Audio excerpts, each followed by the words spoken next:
अस्सलाम वालेकुम रहमतुल्लाहि व बरकातुहू। प्यारे बच्चों, आज हम इस वीडियो में चैप्टर नंबर 9 मुस्तकीम तनासुब और माकूस तनासुब यानी कि direct proportion and indirect proportion के बारे में पढ़ेंगे। एक्सरसाइज नंबर 37 के सवाल हल किए जाएंगे। यहाँ पर हमको थोड़ी सी बुनियादी चीज़ें जानना है कि मुस्तकीम तनासुब क्या होता है। हमको एक एक्सरसाइज में मुस्तकीम तनासुब पढ़ना है, दूसरे एक्सरसाइज में माकूस तनासुब पढ़ना है। तो सबसे पहले हमको मुस्तकीम तनासुब पढ़ना है। मुस्तकीम तनासुब का मतलब होता है कि अगर दो चीज़ें हैं, एक चीज़ बढ़ रही है तो उसके सामने वाली भी बढ़े, और एक चीज़ उसमें से घट रही है तो उसके सामने वाली भी चीज़ घटे। यहाँ पर किताब में आपके एक दो मिसालें दी गई हैं। पहले आपकी किताब में दायरे बने हुए हैं, दायरे को में कुत्र खींचा गया है, तो हम भी कुत्र खींच लेते हैं। देखिए, पहले में हम एक कुत्र खींचते हैं, दूसरे दायरे में दो कुत्र खींचते हैं,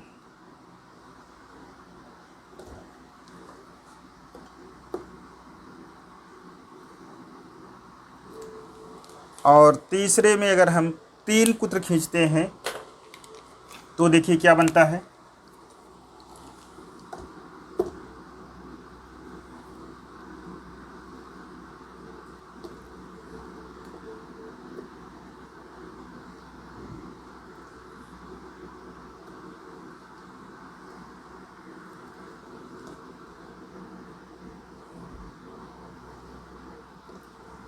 इसमें हम चौथे नंबर वाले दायरे में चार कुत्र खींचते हैं। कुत्र आप जानते होंगे कि ऐसा खत जो दायरे के मरकज़ से होकर गुजरता है उसको कुत्र कहते हैं, या ऐसा वित्र जो दायरे के कुत्र से होकर के गुजरता है उसको क्या कहते हैं, कुत्र कहते हैं। तो हमने पहले में एक कुत्र खींचा है, तो आप देख रहे हैं कि ये दो हिस्सों में दायरा बट गया है। एक दायरा कितना है हमारा, एक है, उसमें एक कुत्र बटे अगर हम हिस्सों की तादाद लें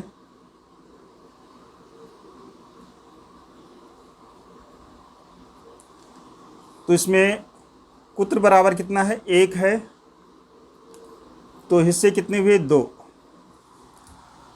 इसमें दो कुत्र खींचे गए हैं तो कितने हिस्से बने, एक दो तीन चार, यानी कि इसमें दो कुत्र खींचे गए हैं तो कितने हिस्से बचे, बने चार। इस तरह से इसमें कितने हिस्से बन रहे हैं, तीन कुत्र खींचे गए हैं तो कितने हिस्से बन रहे हैं, एक दो तीन चार पाँच छः। तीन कुत्र खींचे गए हैं तो छः हिस्से बन रहे हैं। इसमें चार वित्र खींचे गए हैं, एक दो तीन चार पाँच छः सात आठ।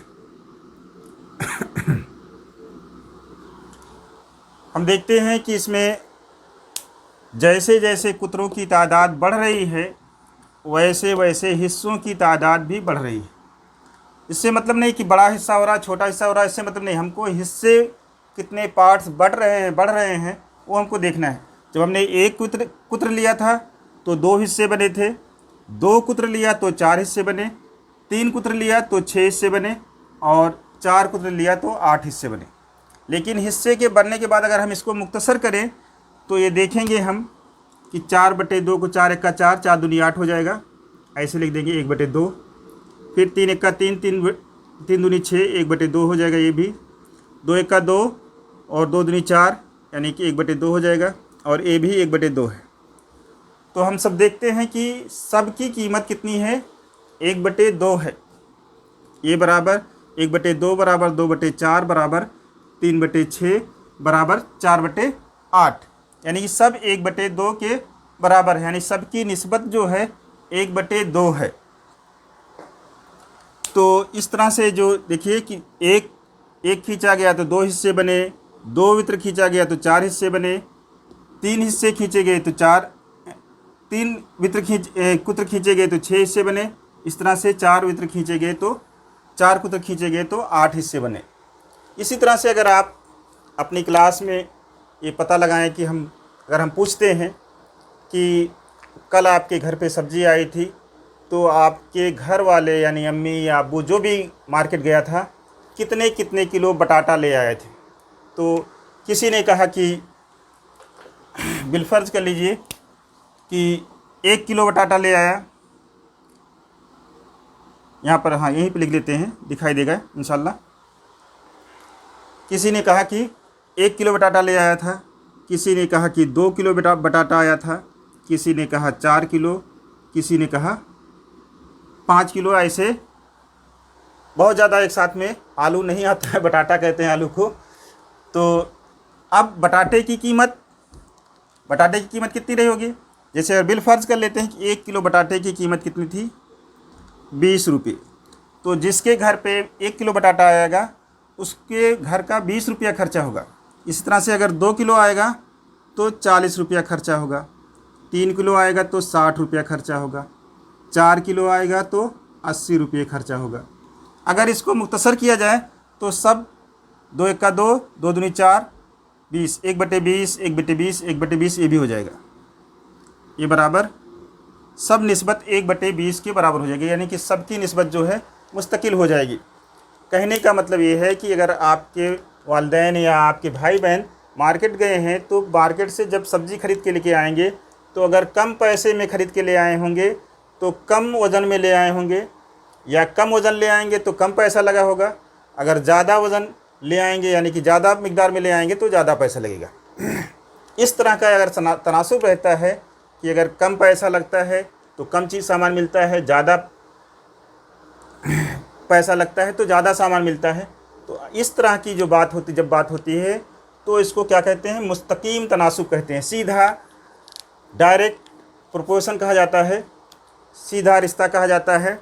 इसको तगय्युर भी कहते हैं कि एक चीज़ बदलती है तो दूसरी चीज़ बदलती है, और एक चीज़ घटती है तो एक दूसरी चीज़ भी घटती है। जैसे आपकी किताब में एक मिसाल ली गई है कि बच्चों को किताबें तकसीम की गई है।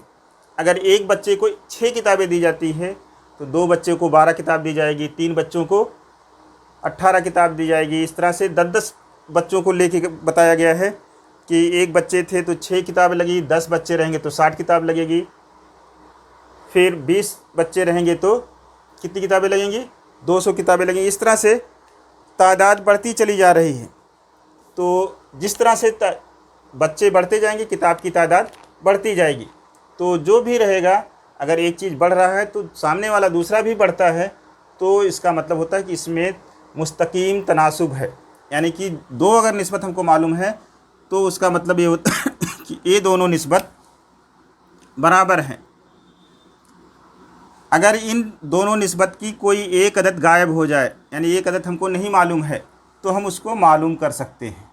इसी तरह से इसमें भी अगर हमें इस तरह से ले लेते हैं और इसकी एक अदद कोई भी गायब कर देते हैं कि ये हमको नहीं मालूम है और ये हमको मालूम है कि इसमें मुस्तकीम तनासुब है, तो हम उसकी कीमत निकाल सकते हैं। तो ये मुस्तकीम तनासुब है। इसको इस तरह से अगर आप समझिए कि आप किसी मकाम पर जा रहे हैं और धीरे धीरे जाएंगे तो क्या लगेगा? वक्त ज़्यादा लगेगा। धीरे धीरे जाएंगे तो वक्त ज़्यादा लगेगा, और तेज़ जाएंगे, ये छोड़िए, जाने दीजिए, इसको दूसरी तरह समझते हैं कि आपकी गाड़ी में पेट्रोल भरा हुआ है।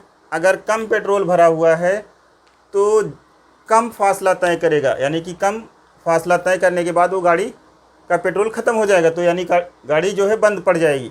फिर अगर उसमें ज़्यादा पेट्रोल भरा हुआ है तो ज़्यादा फासला तय करेगा। 1 लीटर भरा हुआ है तो कुछ जो भी स्पीड रहेगी, जो भी मुकाम तय करता है 1 लीटर में, उतने पर जाकर के बंद हो जाएगा। 2 लीटर रहेगा तो उसका डबल चलेगा, 3 लीटर रहेगा तो उसका ट्रिपल चलेगा। तो इस तरह से एक चीज़ बढ़ रही है तो दूसरी चीज़ बढ़ रही है, तो उसको मुस्तकीम तनासुब कहा जाता है। यहाँ पर हमको यही पढ़ना है कि अगर एक चीज़ बढ़ रही है तो उसके सामने वाली चीज़ भी बढ़ रही है, अगर दिख रही है तो इसका मतलब ये हमको समझ लेना है कि इसमें मुस्तकीम तनासुब है, और उसको हम कैसे हल करेंगे, कुछ मिसालें लेकर के एक्सरसाइज की हम बता रहे हैं। पहले सवाल में कहा गया है, इसमें सबसे ज़रूरी चीज़ ये है कि आपको ज़रब तक़सीम आना चाहिए, यानी कि पहाड़ा आना चाहिए। अगर पहाड़ा आपको याद है तो सवाल आसानी से कर सकते हैं। पहला सवाल है, 7 किलोग्राम प्याज 140 रुपये में हो तो 12 किलोग्राम प्याज कितने रुपये में मिलेगी। क्या मालूम करना है हमको, 12 किलो प्याज की कीमत मालूम करना है कितने रुपये में मिलेगी। तो फ़र्ज़ कर लेते हैं, फ़र्ज़ किया कि 12 किलोग्राम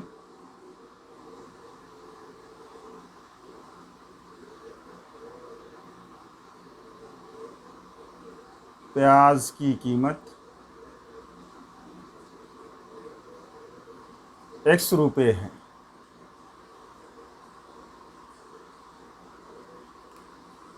मैंने इस तरह से फ़र्ज़ कर लिया कि 12 किलोग्राम प्याज की कीमत x रुपये होगी। अब देखिए, कम प्याज खरीदी गई, 7 किलो खरीदी गई थी तो 140 रुपये की मिलेगी। 12 किलो खरीदी जाएगी, उसी रेट में खरीदी जाएगी तो ज़्यादा पैसे में मिलेगी। यानी 12 ज़्यादा हो रहा है, 7 से 12 ज़्यादा है तो पैसा भी ज़्यादा लग रहा है। तो इसका मतलब कि इसमें मुस्तकीम तनासुब है। चूँकि लिखेंगे इसमें मुस्तकीम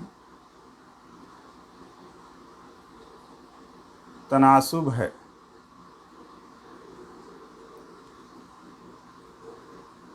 जब ये मुस्तकीम तनासुब में है तो इसकी निस्बत लिख लेते हैं कि 7 किलो मिलती थी, कितनी मिलती है, 7 किलो मिलती है तो 140 रुपये में मिलती है। तो बराबर 12 किलो कितने में मिलेगी, x रुपये में मिलेगी। ऐसे लिख लेते हैं।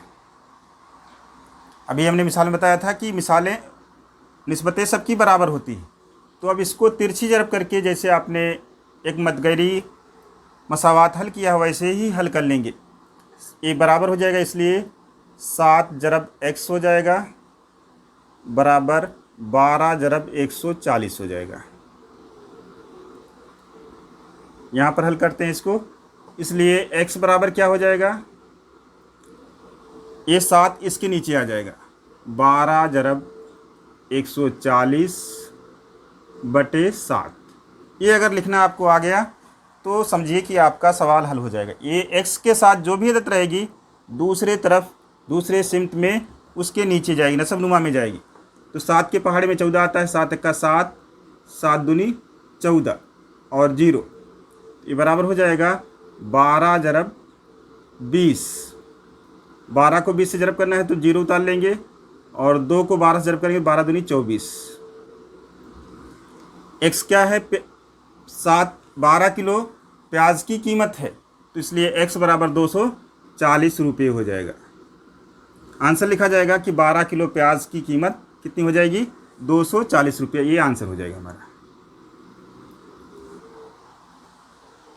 इसी तरह से इसका दूसरा सवाल देखते हैं, 600 रुपये में 15 घास के गट्ठे हों तो, यानी कि घास बिक रही है, जानवर को खिलाने के लिए घास खरीदी जाती है, तो 600 रुपये में अगर 15 गट्ठे मिलते हैं, गट्ठे का मतलब एक रस्सी में बंधा हुआ मिकदार होती है, उसको गट्ठा कहा जाता है। तो कह रहे हैं कि 1280 रुपये में कितने घास के गट्ठे मिलेंगे। यहाँ पर देखिए 600 रुपया थी तो 15 गट्ठे मिलते थे। अब यहाँ पर पैसे बढ़ गए हैं तो आपको क्या मिलेगा, ज़्यादा गट्ठे मिलेंगे। तो यहाँ पर फ़र्ज़ कर लेते हैं हल में, हल लिखेंगे यहाँ पर, फ़र्ज़ किया कि 1280 रुपये में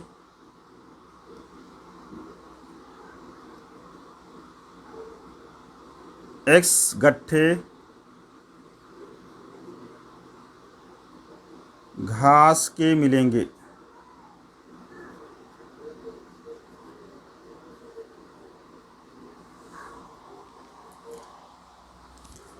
तो यहाँ पर पढ़ने पे, सवाल पढ़ने पे हमको समझ में आता है कि इसमें क्या है, मुस्तकीम तनासुब है। तो यहाँ पर लिखेंगे चूँकि इसमें मुस्तकीम तनासुब है। जब मुस्तकीम तनासुब रहेगा तो निस्बत में लिख करके हल कर लेंगे। तो कैसे लिखेंगे? 600 रुपये में 15 गट्ठर मिलते थे, रुपये बटे गट्ठे।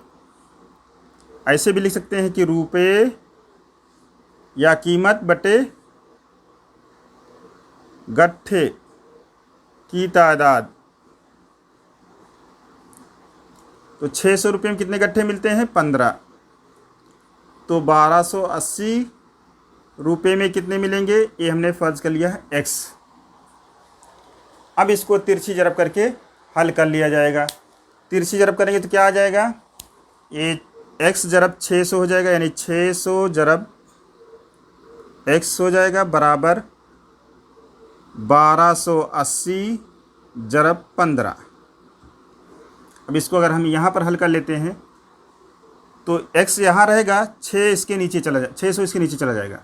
तो इसलिए x बराबर कितना हो जाएगा? यही आपको लिखना आना चाहिए, 1280 जरब 15 बटे 600। एक जीरो इसका, एक जीरो से कट जाएगा। 15 के पहाड़े में 60 आता है। अगर 15 का पहाड़ा याद है आपको, तो 15 का 15, 15 चौका 60। फिर 4 के पहाड़े से 128 को तकसीम कर लेंगे। ये बराबर हो जाएगा 128 बटे 4। 4 का पहाड़ा 12 में पढ़ेंगे कितनी बार जाएगा? 3 बार, और 4 दूनी 8। x बराबर क्या आ जाएगा?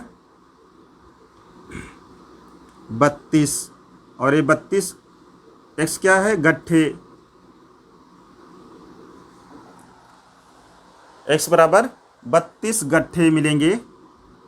कितने में? 1280 रुपये में। अब इसके बाद इसका तीसरा सवाल है। ये मुश्किल नहीं, बस एक चीज़ आपको समझ में आ जाए, किसकी निस्बत दी गई है, और निस्बत ये जो है, ये जो बात कही गई है, इसमें मुस्तकीम तनासुब कहा गया है या माकूस तनासुब कहा गया है। यहाँ पर देखिए, रोज़ाना 13 किलोग्राम 500 ग्राम इजाफी खुराक 9 गाय को दरकार होती है। यानी कि 9 गाय जो होती हैं 13 किलो 500 ग्राम जो है घास खाती हैं, खुराक खाती हैं। तो इस तनासुब में 12 गाय को कितनी खुराक दरकार होगी? अब ये देखिए, यहाँ पर दिया गया है 13 किलो 500 ग्राम। अगर हम इसको पूरे को ग्राम में बना लें तो हमको पता चल जाएगा कि कितना ग्राम होता है। तो हल लिखेंगे यहाँ पर हम। अगर 13 किलो 500 ग्राम लेके करेंगे तो थोड़ा सा हमको दिक्कत होगी। तो यहाँ पर हल में लिखेंगे हम 1 किलो में कितना ग्राम होता है? 1 किलोग्राम बराबर 1000 ग्राम होता है।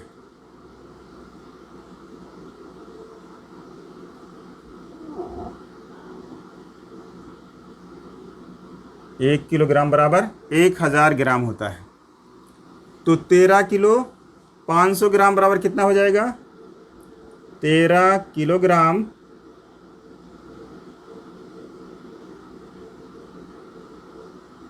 $500। अगर हमको 13 को बदलना होता तो 13 को 1000 से ज़रब कर देते। यानी 1 किलोग्राम में 1000 ग्राम होते हैं, 1 किलोग्राम में 1000 ग्राम होते हैं। तो 13 किलो में कितने ग्राम होंगे? 13000 हो जाएंगे। यानी कि 13 ज़रब 1000 हो जाएगा, और उसमें 500 जमा कर लिया जाएगा। तो ये बराबर हो जाएगा 13000 जमा 500। तो ये बराबर हो जाएगा 13500 ग्राम।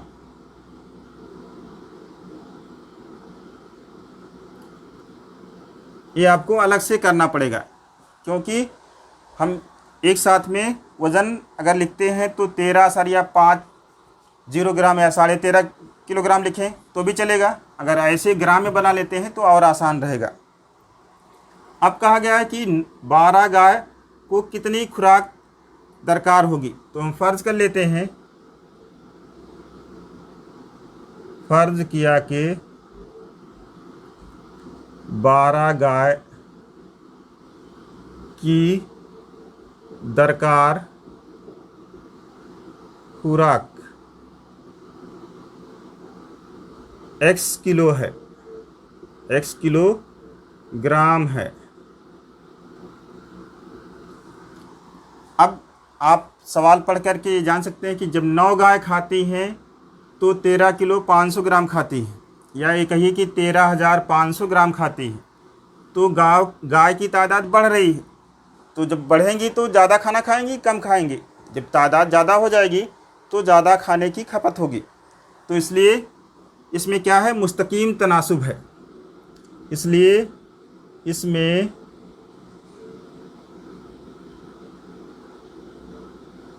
मुस्तकीम तनासुब है। इसमें यानी कि इस सवाल में, यानी कि जिस दो चीज़ों के बारे में बात हो रही है उस चीज़ में, गाय की खुराक में और गाय की तादाद में क्या है, मुस्तकीम तनासुब है।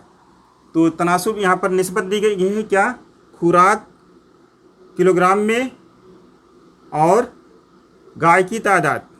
ऐसे भी लिख सकते हैं, गाय की तादाद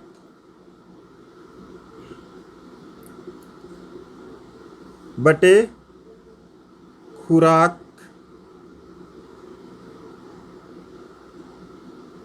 किलो में। किलो का मतलब किलोग्राम में। पहली बार कितनी गाय हैं, 9। कितना खाती हैं, 13,500 ग्राम खाती हैं। अब दूसरी बार गाय कितनी होगी, 12।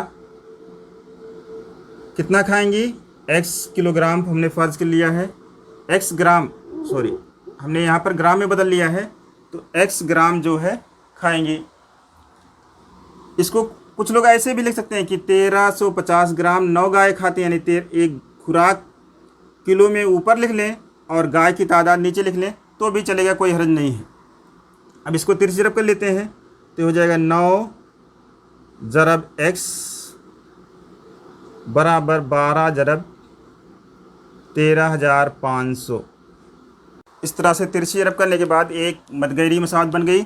और एक मदगैरी मसावत को आप कैसे हल करेंगे वो देख लीजिए। x बराबर, ये पता चलना होना चाहिए आपको कि x बराबर जब लिखेंगे तो 9 इसके नीचे चला जाएगा, तो ये हो जाएगा 12 ज़रब 13,500 बटे 9। अब एक ही पहाड़े से ऊपर नीचे की जो अदद कटती है उसको काट देंगे। 3 के पहाड़े से 9 कटता है, 3 तिया 9, 3 चौका 12।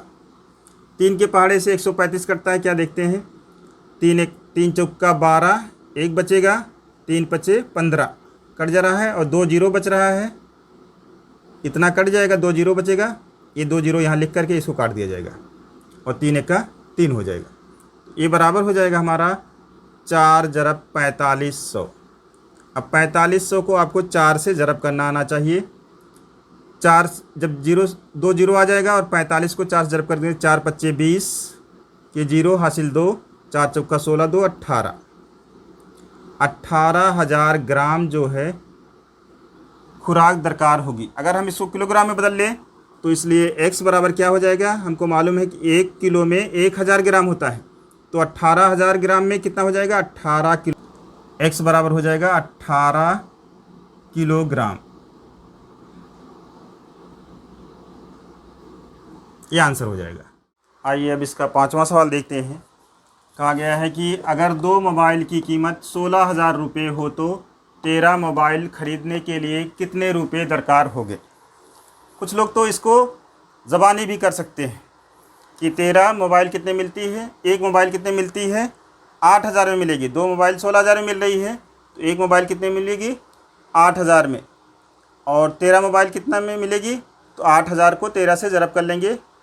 अगर जिसको 13 का पहाड़ा मालूम होगा, 13 8 104 के आगे 2 जीरो लगा देंगे, कितना हो जाएगा, 1,04,000 रुपये। तो इस तरह से आप निकाल सकते हैं। अगर नहीं तो हम जैसे मुस्तकीम तनासुब लगा कर करते हैं वैसे कर लेंगे। तो फ़र्ज़ कर लेंगे यहाँ पर हल में, फ़र्ज़ किया कि तेरा मोबाइल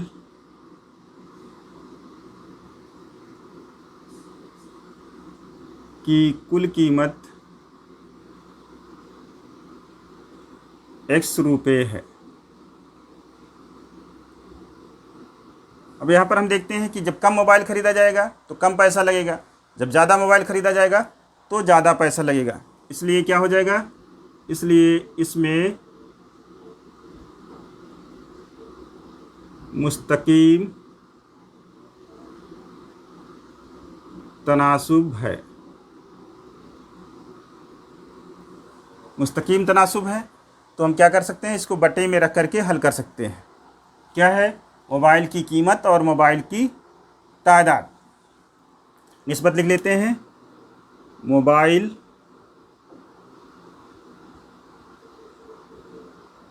की तादाद बटे मोबाइल की कुल कीमत।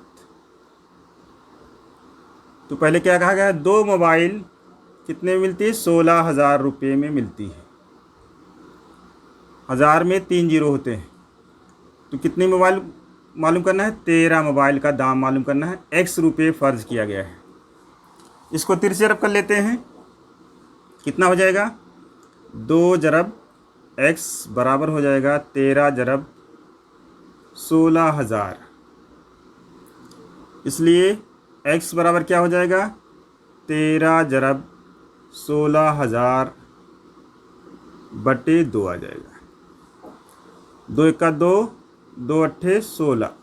एक मोबाइल की कीमत 8,000 रुपये हो जाएगी। तो ये बराबर हो जाएगा 13 जरब 8,000। अब अगर 13 का पहाड़ा याद है तो 13 से जरब कर लेंगे, नहीं तो याद है तो 308 का उतार लेंगे 8,000 का, और 8 से 13 को जरब कर देंगे। 13 अट्ठे 104 होता है, नहीं याद है तो 8 तियाँ 24 के 4 हासिल 2 और 8 का 8 2 10। कितना हो जाएगा, 1,04,000 रुपये जो है 13 मोबाइल की कीमत आ जाएगी। ये आंसर हो जाएगा।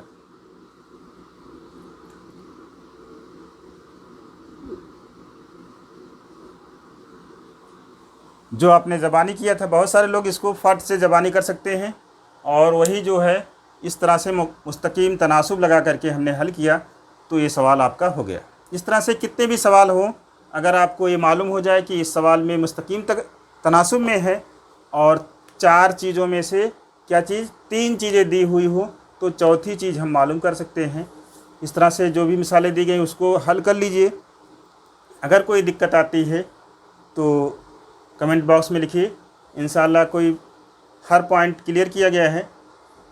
उम्मीद है कि समझ में आया होगा। जज़ाकल्लाहु खैरा।